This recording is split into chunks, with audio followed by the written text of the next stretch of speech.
is Lieutenant Jose Jimenez. He's from our major crimes unit. This is Russ Martin. He's our director of patrol.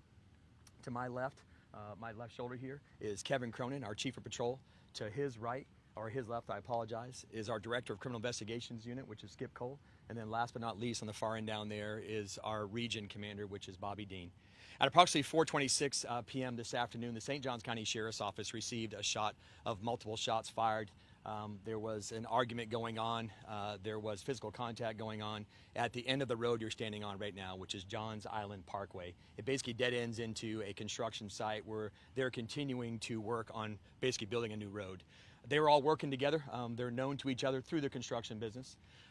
The argument ensues. During that argument, there was some physical contact. During the physical contact, the suspect pulls out a firearm and multiple shots are fired at our victim. During that time, there's some collateral damage. Some other victims are actually hit with some firearm, with some bullets too as well. As of right now, they were transported to an area hospital. We do not know their condition. Our detectives are en route on scene, finding out the status as soon as the hospital gives us a better status on the two adult male victims. The other victim, of course, is we have not identified him positively yet, waiting for next of kin notification. He is an adult male. Our deputy sheriffs who arrived on scene here performed life-saving measures on him, tried to revive him, and he unfortunately succumbed to his injuries right here on the actual scene of the shooting.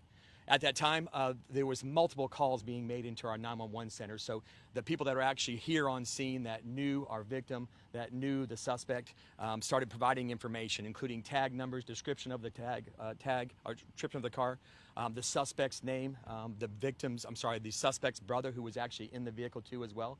And they were providing a lot of information. So a lot of data is actually being input into our computer-aided dispatch, real time to our deputy sheriffs.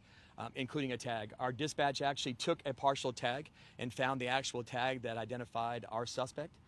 That information was actually relayed to all of our deputy sheriffs and, of course, our troopers in the area here.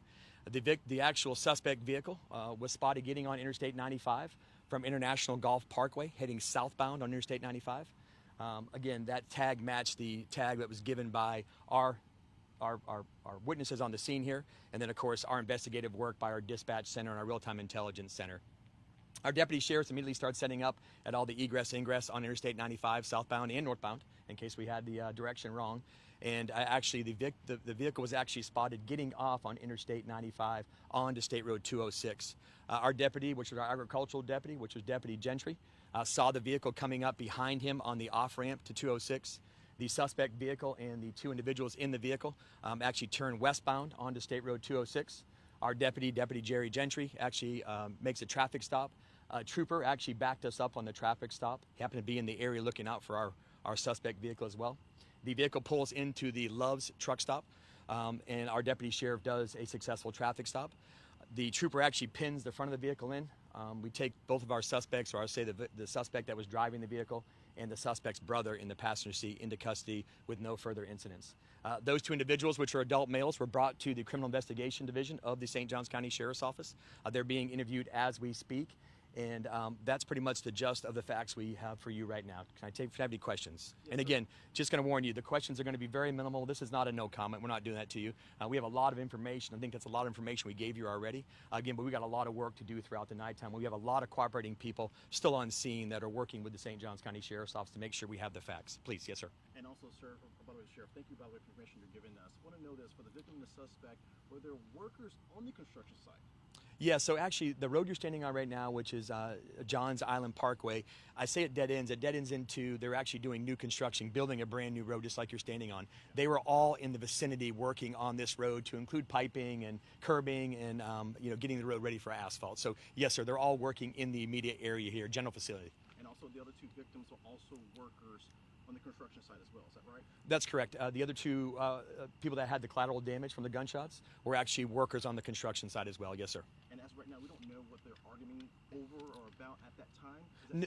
That's correct. So at the time, we don't know what they're arguing about. We're trying to get all these witnesses. We have so many to interview tonight. We just know they were in a verbal argument that actually turned physical, and then shots were actually fired. Multiple shots were fired, which hit our victim multiple times. And again, collateral damage of the other victims who were in the immediate area, and we'll know that more as we get through the trajectory, of course, of our bullets and that kind of thing. For the other two victims, you know where they were shot? No, we do not. They were immediately transported to, I say area hospitals, Northeast Florida hospitals. And again, our detectives are on scene there, and as soon as medical staff cooperates and we can get that proper information, and next of kin has been notified, we'll know a little bit more tonight, throughout the nighttime. Obviously, last year, the thing that was touted was that no one was involved in a homicide in St. Johns County. What's the message to the community now that you're dealing with this investigation? You know, last year, we always say this too as well, it just called a lucky year, and by the grace of God by itself, you know, but I know we're not immune to having violent crime in St. Johns County. But here's the fact of the matter. 4:26, this call came in, and at 4:53, the car is stopped in St. Johns County, and at 4:53, 2 subjects are taken into custody. The crime is solved from 4:26 to 4:53. There's no better job than the St. Johns County Sheriff's Office. The men and women of the St. Johns County Sheriff's Office did it to the gold standard. We don't want anybody to die. We always say that, but unfortunately, we want people to be held accountable for their actions too as well. What do you say to the people that called in and were giving tips to help you guys kind of make that as quick as it was? That's a relationship we have in St. Johns County with not just the media, with you being here today, getting that clear, concise, and factual information and putting it out to our listeners and putting our communities at ease, but also, too, we got people in the community that are not going to tolerate that. When they witness violent crime, they call the St. Johns County Sheriff's Office. So not afraid to call us because they know we're going to come and do the right thing and hold people accountable. You know, we have the state attorney here tonight from our state attorney's office working side by side, walking the crime scene with us to make sure we get this right, make sure our detectives are actually have this case in a bow, per se. Because we want to make sure we can get with the victim's family and tell them exactly what happened and hold people accountable for their actions.